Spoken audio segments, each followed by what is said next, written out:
नमस्कार दोस्तों, मैं यशदीप चतुर्वेदी, साइबर सिक्योरिटी एवं साइबर एक्सपर्ट। हमेशा की तरह आज हम फिर एक महत्वपूर्ण विषय पे आपसे चर्चा करेंगे।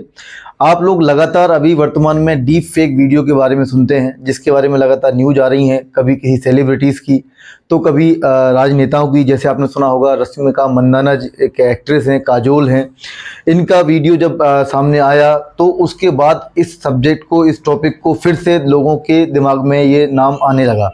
इसके साथ ही साथ में अभी आपने माननीय प्रधानमंत्री नरेंद्र मोदी जी के भी स्टेटमेंट सुने होंगे, जिसमें उन्होंने बताया कि उनके ही कुछ fake videos, deep fake video बनाए गए और जो चिंता का विषय है, जिसमें उन्होंने कहा कि ये जो डीप फेक वीडियो है ये भविष्य के लिए खतरनाक हो सकता है।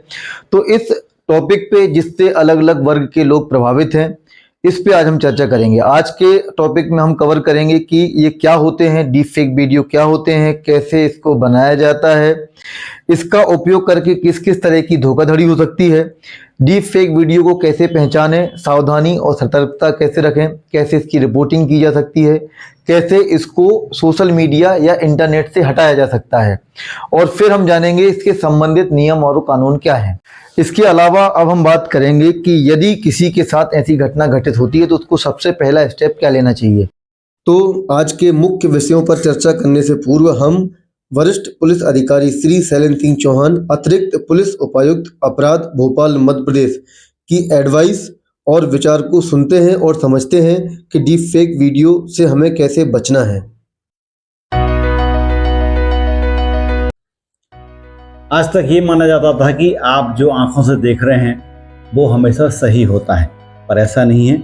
हाँ जी, मैं बात कर रहा हूँ डीप फेक वीडियो की ही बात कर रहा हूँ मैं। जब आपके सामने कोई व्यक्ति कॉल करेगा, आपका परिचित कॉल करेगा या कोई डिमांड की जाएगी, जरूरी नहीं कि वह वही व्यक्ति हो जो आपको दिखाई दे रहा है। इसे कहते हैं deep fake technology. Artificial intelligence के माध्यम से इस नई तरीके से धोखाधड़ियाँ और कई तरह के अपराध किए जा रहे हैं। वर्तमान में हम लोग कई खबरें सुन रहे हैं जिसमें डीप फेक वीडियो के माध्यम से कई तरह के अपराध किए जा रहे हैं। हम जानते हैं कि आखिर डीप फेक होता क्या है। पहले अगर हम इस साधारण भाषा समझें तो पहले जो आवाज़ की नकल उतारने के लिए मिमिक्री की जाती थी, पर इसमें व्यक्ति को स्वयं इस मिमिक्री करनी पड़ती थी, आवाज़ निकालनी पड़ती थी। परंतु आर्टिफिशियल इंटेलिजेंस की मदद से वर्तमान में इस वीडियो को कोडिंग और डिकोडिंग करके इसमें हूबहू वीडियो बना लिया जाता है और उस वीडियो के माध्यम से कई तरह की ठगियाँ की जा रही हैं। सबसे ज़्यादा इसका यूज व्यक्ति के वीडियो को पूर्ण बनाने में, फिर इसके अलावा कई तरह के राजनीतिक फ़ायदे के लिए या फाइनेंशियल फ्रॉड करने के लिए इस तरह के वीडियो किए जाते हैं। इस वीडियो के माध्यम से जो वीडियो आते हैं बिल्कुल उनको पहचानना बहुत कठिन होता है। इसके लोग विश्वास में आकर कई तरह की ठगी का वर्तमान में शिकार हो रहे हैं। इस फेक वीडियो को हमें देखने के लिए, पता करने के लिए बहुत बारीकी से इसको जूम करके या विभिन्न एंगल से देखना पड़ता है, ताकि इसके लिप्स या आई का जो मूवमेंट है उनको देखना पड़ता है। उससे हम पहचान सकते हैं। इसकी पहचान उतनी ही कठिन है जैसे नकली नोट को पहचानना। और जब आपको ये बिल्कुल सुनिश्चित कर लें कि जो व्यक्ति के द्वारा वीडियो किया जा रहा है उसको पर्सनली तौर पर एक बार कॉल करके जिस तरह की डिमांड की गई है, जिस तरह की बात की गई, जरूर तसल्ली कर लें, जरूर उसको वेरीफाई कर लें। इसके अलावा अगर आपको कोई फेक वीडियो डीप फेक के माध्यम से चलाया जा रहा है तो उसके तत्काल पुलिस को इसमें कंप्लेंट करें, इसमें कार्रवाई के लिए तत्काल लिखें। जैसा कि मैंने बताया कि इन वीडियोस का लोगों की ज़िंदगी पर बहुत बुरा प्रभाव पड़ता है, इसलिए कभी यदि किसी इस टाइप के वीडियो किसी के बनाकर कोई अपलोड करता है, प्रसारित करता है, तो सबसे पहले हमें उसको स्टॉप करना होगा, क्योंकि प्रिवेंशन ही साइबर क्राइम में सबसे महत्वपूर्ण स्टेप है। यदि आप इसको रोकेंगे नहीं तो ये लगातार वायरल होता चला जाएगा और इसका जो प्रभाव है वो बढ़ता चला जाएगा। तो इसके लिए दो समाधान मैं आपसे कहूँगा। एक तो यदि कोई अश्लील या ऑब्जेक्शनेबल वीडियो है तो आप एक इंटरनेशनल संस्था है stopncii.org, stop non consensual intimate image abuse, ये संस्था इंटरनेशनली वर्क करती है तथा इसके अलग अलग संस्थाओं सोशल मीडिया प्लेटफॉर्म जैसे फेसबुक इत्यादि हैं, इनसे इसका टाई अप है। यदि कोई ऑब्जेक्शनेबल वीडियो आपके अकॉर्डिंग ऑब्जेक्शनेबल या अश्लील है तो उसको आप इनको रिपोर्ट करिए वेबसाइट पे जाके। ये उसकी हैश वैल्यू जनरेट करके सभी सोशल मीडिया प्रोवाइडर जो इनके कॉन्ट्रैक्ट में हैं उन्हें भेजते हैं और वो इसको रिमूव कर देते हैं। तो आईटी एक्ट में इसको लिए एक विशेष नियम बनाए गए हैं, information technology intermediary guidelines and digital media ethics code rule 2021। इन्हीं नियमों के अंतर्गत डीप फेक वीडियो से बढ़ते साइबर अपराध एवं गंभीरता को देखते हुए 24 नवंबर 2023 को भारत सरकार के मिनिस्ट्री ऑफ इलेक्ट्रॉनिक्स एवं आईटी विभाग के द्वारा डीप फेक टेक्नोलॉजी से निपटने के लिए एडवाइजरी जारी की गई तथा सभी ऑनलाइन सेवा प्रदाताओं को इन नियमों का विशेष रूप से पालन करने के लिए आदेश जारी किए गए, जिसके अनुसार जो सेवा प्रदाता इंडिया में सर्विस देते हैं, ऑनलाइन सर्विसेज देते हैं, सोशल मीडिया सर्विस प्रोवाइडर्स हैं, इन्हें इंटरमीडियरी या सेवा प्रदाता कहा गया है। तो इन्हें किसी प्रकार का आपत्तिजनक या अश्लील कंटेंट करने को प्रकाशित और प्रसारित करने के लिए प्रतिबंधित किया गया है। लेकिन चूंकि इस पे कंटेंट थर्ड पार्टी इंफॉर्मेशन होती है, मतलब तृतीय पक्षकार के द्वारा अपलोड की जाती है, इसलिए इनको भी रिपोर्ट करना आवश्यक है। तो इन नियमों के अनुसार जो भी आप पोस्ट करते हो, जिस वीडियो को या जिस इमेज को या जिस कंटेंट को, उसको साक्ष्य के रूप में 180 दिन अर्थात 6 महीने के लिए सर्विस प्रोवाइडर सुरक्षित भी रखता है जांच के उद्देश्य। इसके अलावा महत्वपूर्ण जो आपके लिए है कि आप स्वयं क्या कर सकते हैं, इसके लिए तो आपको पुलिस के पास जाना होगा। पर यदि कोई अश्लील वीडियो है, कोई आपत्तिजनक वीडियो है, तो आप स्वयं भी उस सेवा प्रदाता को शिकायत कर सकते हैं, जिसका समाधान उसको 15 दिवस के अंतर्गत करना होगा। लेकिन इसके लिए आपको शिकायत करने के लिए उसकी वेबसाइट पे जाना होगा और उनका एक ग्रीवांस सिस्टम बना होता है। इन नियमों में उन सेवा प्रदाताओं को ग्रीवांस सिस्टम बनाने का प्रावधान रखा गया है, जिसमें ग्रीवांस ऑफिसर का नाम, डिटेल्स, संपर्क की जानकारी मौजूद रहती है। तो आपको वहां जाकर शिकायत करना है और वो आपकी शिकायत पर समाधान भी करेंगे। तो हम समझेंगे कि इस तकनीकी का उपयोग करके जो साइबर क्रिमिनल्स हैं वो किस किस तरह के अपराध कर रहे हैं। तो इसका सबसे ज़्यादा उपयोग दोस्तों अभी रिसेंटली तत्काल रूप से राजनीतिक मुद्दों को लेकर, राजनेताओं को लेकर गलत न्यूज़ बनाने या गलत कैंपेन प्रोपोगेंडा करने के लिए इस्तेमाल किया जा रहा है, फेक न्यूज बनाने के लिए इस्तेमाल किया जा रहा है। और साथ ही अब ये साइबर अपराध के लिए भी खतरा हो चुका है, क्योंकि इससे वित्तीय धोखाधड़ी, कई आपने ऐसे मामले देखे होंगे जिसमें आपके पास कॉल आता है आपके दोस्त का, आपको लगता है कि वो दोस्त ही है जो आपका वीडियो कॉल पे बात कर रहा है और वो आपसे रुपए की डिमांड करते हैं। या ऑडियो कॉल पे जब आप बात करते हो तो आपको लगता है कि मेरे दोस्त की आवाज़ है और वो आपसे रुपए की डिमांड करता है। इसके साथ ही जब इस टेक्नोलॉजी को आईपी कॉलिंग, वाइब कॉलिंग से मैच कर दिया जाए तो जो आईपी कॉल्स होते हैं वो कई बार आपको आपके दोस्त के नंबर से ही आते हैं, जबकि वो नंबर आपके दोस्त का नहीं होता है, क्योंकि आईपी टेक्नोलॉजी जीएसएम टेक्नोलॉजी से बिल्कुल अलग काम करती है। तो आईपी में जो कॉलर आईडी है उसको आपके ही मोबाइल नंबर या आपके दोस्त के मोबाइल नंबर को डालकर फ्रॉडस्टर्स कॉल करते हैं। तो यदि जो डीप फेक टेक्नोलॉजी को या एआई टेक्नोलॉजी को हम आईपी कॉलिंग से मिला देते हैं तो ये भी साइबर फ्रॉड के लिए एक बड़ा टूल साइबर अपराधियों के लिए हो जाता है। इसके लिए अतिरिक्त अगर हम बात करें तो जो सामान्य अपराध होते हैं, जैसे कि सामान्य साइबर अपराधों में जैसे हरासमेंट है, मानहानि है, सेक्सटॉर्शन है, ऐसे अपराधों के लिए भी डीप फेक वीडियो और एआई टेक्नोलॉजी का इस्तेमाल हो रहा है। इसके अतिरिक्त अब हम बात करेंगे कि कैसे पहचानें, आप कैसे पहचान करोगे एक डीप फेक वीडियो की और आपके वास्तविक असली वीडियो की। तो जब भी आप फेक या डीप फेक वीडियो को देखेंगे तो उसमें आप हमेशा आंखों का मूवमेंट देखिए, मोस्टली आंखें झपकती नहीं है या आपके बोलने से आपका जो प्रोनाउंसिएशन है वो मैच नहीं करेगा।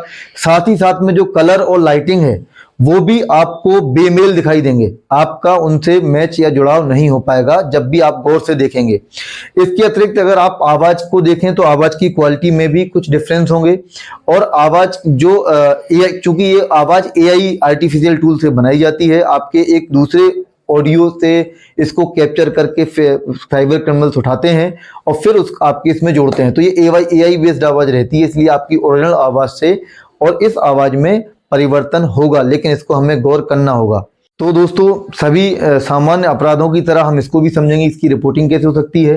तो जैसा कि हम अन्य साइबर अपराधों के बारे में बताते हैं कि जो भी साइबर अपराध हैं उसी की तरह डीप फेक वीडियोस की शिकायत भी आप हेल्पलाइन नंबर जो राष्ट्रीय साइबर अपराध हेल्पलाइन नंबर है 1930 पर कॉल करके कर सकते हैं, या cybercrime.gov.in वेबसाइट पे जाकर ऑनलाइन कंप्लेंट कर सकते हैं, या सामान्य रूप से आप साइबर सेल जो आपके जिले का या राज्य का है या आम पुलिस स्टेशन में भी इसकी शिकायत सामान्य अपराध की तरह कर सकते हैं। तो दोस्तों अब हम बात करेंगे कि किसी डीप फेक वीडियो या फर्जी वीडियो या जिसको हम कहते हैं कि कूट रचित वीडियो जो बनाए जाते हैं इनको लेकर क्या नियम है, क्या कानून है इंडिया में। तो सामान्य अपराधों की तरह इसके लिए भी मैं ये नहीं कहूंगा कि स्पेसिफिक कोई कानून है, क्योंकि डीप फेक एक शब्द है लेकिन इसकी जो टर्मिनोलॉजी है, जो मोडस ऑफ ऑपरेंडी है, अपराध करने का तरीका है, वो सामान्य अपराधों की तरह ही है। इसलिए इस शब्द को लेकर कोई विशेष कानून तो नहीं है, लेकिन साइबर क्राइम के लिए विशेष रूप से कोई कानून नहीं है जैसे कि डीप फेक के लिए, पर सामान्य जो कानून है वो इंडिया में है और वो लागू भी होते हैं। तो एक सामान्य कूटरचित या फर्जी वीडियो की तरह डीप फेक भी एक फेक वीडियो है जिसको लेकर अलग अलग उद्देश्य के लिए लोग इसको उपयोग करते हैं। तो हम समझेंगे कि अलग अलग प्रयोजनों में जब इसका उपयोग किया जाता है, बनाया जाता है, तो वो कहाँ कहाँ अपराध हो सकता है और कैसे कैसे अपराध हो सकता है। तो सबसे पहले यदि हम बात करते हैं छल की, चीटिंग की, तो आईटी एक्ट में एक प्रावधान है 66D, सूचना प्रौद्योगिकी अधिनियम की धारा 66D के अनुसार किसी भी कंप्यूटर रिसोर्स का उपयोग करके उससे कोई प्रतिरूपित आईडी बनाई जाती है, इंपर्सोनेशन किया जाता है और उस आईडी का या उस कंटेंट का, उस आइडेंटिटी का उपयोग करके कोई चीट करता है। मतलब कंप्यूटर संसाधनों का उपयोग करके एक आइडेंटिटी प्रोफाइल बनाना और उसका उपयोग करके चीट करना अपराध है।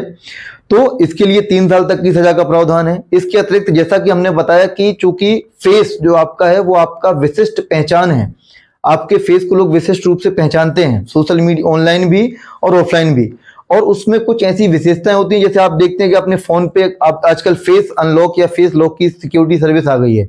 आपके फेस को रीड करके आपका फोन अनलॉक हो जाता है, तो आपका फेस आपकी आइडेंटिटी भी है। तो यदि आपकी अनुमति के बिना आपके फेस को कोई उपयोग करता है, आपके यूनिक आइडेंटिफिकेशन फीचर को कोई उपयोग करता है बेईमानी या छल पूर्वक, तो वो आइडेंटिटी थेफ्ट अपराध कारित करता है जिसके लिए 3 साल तक की सजा का प्रावधान है। अब अगर वो डीप फेक वीडियो या फेक वीडियो, कूटरचित वीडियो अश्लील हुआ, आपत्तिजनक हुआ, तो आईटी एक्ट में धारा 67 और 67A 67 एंड 67A है जिसके अंतर्गत 5 से 7 साल तक की सजा का प्रावधान है, जिसमें किसी भी अश्लील या पोर्नोग्राफिक वीडियो को ऑनलाइन पब्लिश करना, ट्रांसमिट करना अपराध होता है। इसके अतिरिक्त अगर हम आईपीसी भारतीय दंड संहिता की बात करें तो ये एक फेक वीडियो बनाना फोर्जरी के अंतर्गत आता है, जिसमें कूट रचना जिसको हम कह सकते हैं। तो यदि कूट रचना की जाती है, यदि कोई व्यक्ति जनता या किसी अन्य व्यक्ति को नुकसान पहुंचाने या चोट पहुंचाने के इरादे से कोई गलत दस्तावेज या गलत इलेक्ट्रॉनिक रिकॉर्ड बनाता है और उसको इलेक्ट्रॉनिक रिकॉर्ड को पब्लिश करता है, प्रकाशित करता है, तो जो आपका वीडियो है, जो डीप फेक वीडियो आप बनाते हैं, वो कोई बनाता है, वो भी एक इलेक्ट्रॉनिक रिकॉर्ड है। तो यदि वो कूटरचित है, फर्जी है, तो बिल्कुल वो फोर्जरी के अंतर्गत कवर होगा। यदि इसका उद्देश्य धोखाधड़ी के लिए किया जाता है, चीटिंग के लिए किया जाता है, तो इसके लिए 7 साल तक की सजा का प्रावधान है। यदि किसी की प्रतिष्ठा या मानहानि या सम्मान को क्षति पहुंचाने के लिए किया जाता है, जिसको हम बोलते हैं cheating, forgery for the purpose of harming reputation, किसी के सम्मान को क्षति पहुंचाने के लिए किया जाता है, तो इसके लिए भी सजा का प्रावधान है, जिसमें 7 साल तक की सजा और जुर्माने का प्रावधान है। तो ऐसे अलग अलग नियम प्रावधान इंडिया में पहले से मौजूद हैं। तो इस तरह के वीडियो कभी बनाना नहीं चाहिए और इस तरह के वीडियो के माध्यम से किसी की लाइफ, किसी की जिंदगी के बारे में बहुत बुरा असर पड़ सकता है। इसीलिए सतर्क रहें, सावधान रहें, ना तो ऐसे कोई वीडियो बनाएं, और यदि ऐसे कोई वीडियो किसी के खिलाफ या आपके खिलाफ कोई बनाता है तो उसका जितनी जल्दी हो सके रिपोर्ट करें और उसके जो वायरल वो हो रहा है उसको रोकें। तो दोस्तों, ये डीप फेक वीडियो या कूटरचित वीडियो समाज के लिए बहुत खतरनाक हैं, जैसा कि माननीय प्रधानमंत्री जी ने भी कहा। तो आप लोग हमारे कमेंट में जरूर बताएं कि ये किस तरीके से खतरनाक हैं और इसके लिए क्या कानून की आवश्यकता मुझे लगता है कि है। पर आप लोग भी अपना व्यू हमें कमेंट करके जरूर बताएं ताकि हम और बेहतर वीडियो या विषयों पे आपके लिए वीडियो बना पाएं। उम्मीद करेंगे कि आज के विषय पर बनाया गया वीडियो आपके लिए उपयोगी साबित होगा और इसी तरह के वीडियो देखने के लिए आप चैनल को सब्सक्राइब कर सकते हैं। धन्यवाद।